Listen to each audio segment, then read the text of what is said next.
This is living now.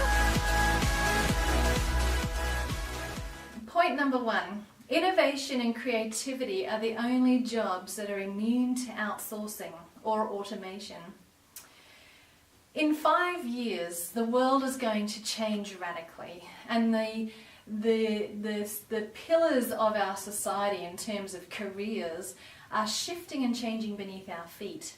The medical profession, the law profession, to name a couple, are all going to shift and change because of what is happening in the technological world. Tony Wagner, who wrote the book Creating Innovators, has said that the only two things that will cause an economy to flourish and be successful are creativity and innovation. And we as a society have not put a lot of effort into nurturing or even understanding these two capacities. Our education system actually does exactly the opposite. In 1968, a guy called George Land was commissioned by NASA to produce a test that would give them a means of understanding the creative capacity of a potential employee. Now, they wanted this because obviously they didn't want to spend hundreds and thousands of dollars to educate someone or to train someone and then to realize that they didn't have the creative capacity to fulfill their role.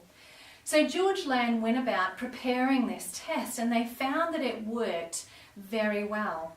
They found that it was very useful in predicting the creative capacity of potential employees.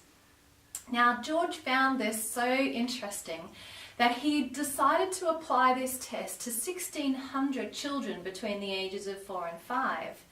And what he found was astounding.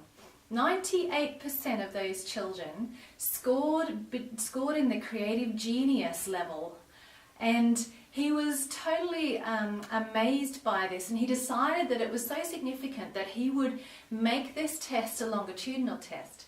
So in 5 years' time, he tested the same cohort of children after they'd been at school between 4 and 5 years.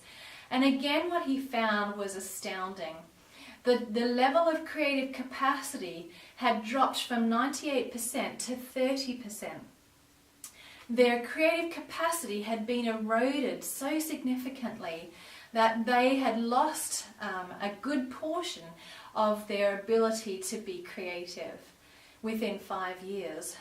He tested the same cohort again 5 years later, and again he found such a significant drop, down to 12% of the children who were able to score in the creative genius level.